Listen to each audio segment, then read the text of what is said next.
So today I'm joined on Menopause Mastery with Kelly Resendez. In addition to being a mom, she's an executive at GoodLeap, a multi-billion-dollar company, and she's a true leader in empowering women and to live a life of abundance. And she's also one of the co-owners of Go Abundance Women. It's a membership organization for women dedicated to achieving greatness and abundance.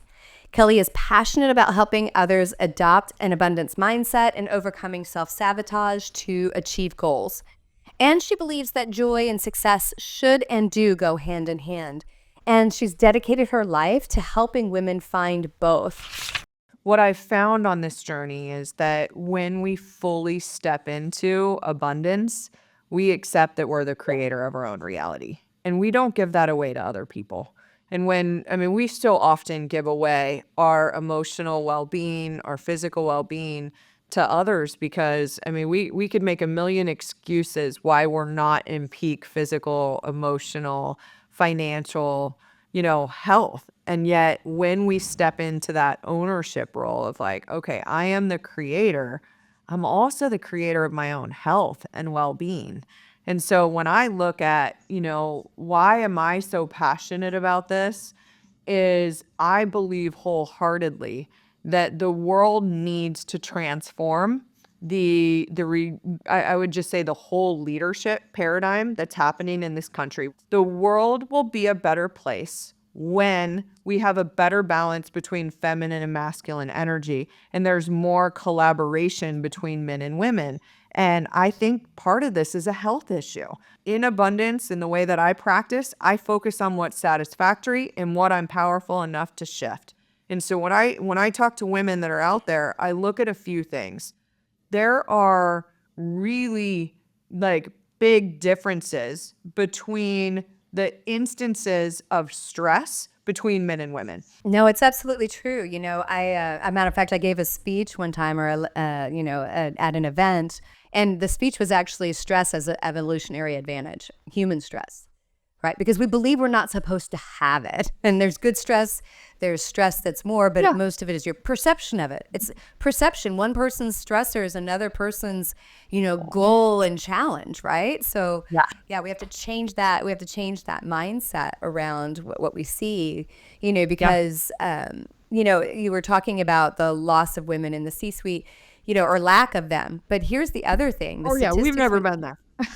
Yeah, we've never been there. But the reality too is, but the reality too is the women that have made it into those upper management positions and other things are in many cases in my age group, your age group, and they are leaving the workforce in droves. And in many cases, it's not because they're going to go do the next thing that really makes them feel, they're leaving a legacy and passion and other stuff. It's because they feel bad.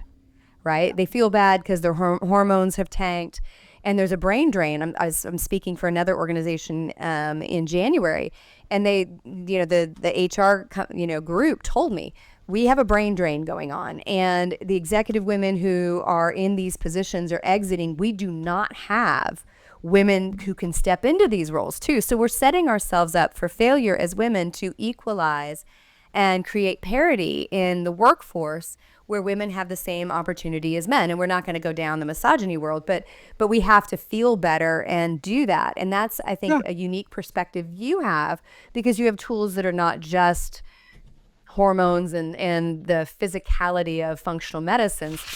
If you're constantly scrolling through social media or, showing up in your environment, comparing yourself to someone else who, may on the outside look like they have a similar life. It's not, right? It's not. And it's very fundamental. And, I think I'm glad you brought up the, being present for your kids. You can be present with your kids cooking dinner. You can be present for your kids in the car driving them to school. It doesn't mean you have to make it to every single game and be on the PTA board and then also cook all the baked goods and all these other 100 things that women do that they don't even want to do, but they sacrifice themselves. And then they wonder where anybody's going to put the cross up later for them to climb up. Sorry, that's a nasty analogy, but it's true. It's like we don't have to martyr ourselves for the people we live around and do. And I think we get told that that's kind of the expectation, or we internalize that as an expectation and then wonder why we feel like crap. Yeah. when I speak, one of the things that I talk about is there's a 5-year-old in all of us, right? Where we were being told what to do. My big thing, I don't know about you, but my mom used to make me practice piano. And she would set a timer, and it literally was like the timer of hell. Like, it was like, oh my gosh, I did not like practicing piano, right? And all of a sudden we start to just go like, when I'm older, I'm going to do what I want whenever I want to do it. And we have to make friends with that voice. And then we have to use the discipline. And when discipline isn't getting you where you want to go, because it doesn't always. Discipline doesn't always get you there. You need to bring in the accountability army. And that's what's different.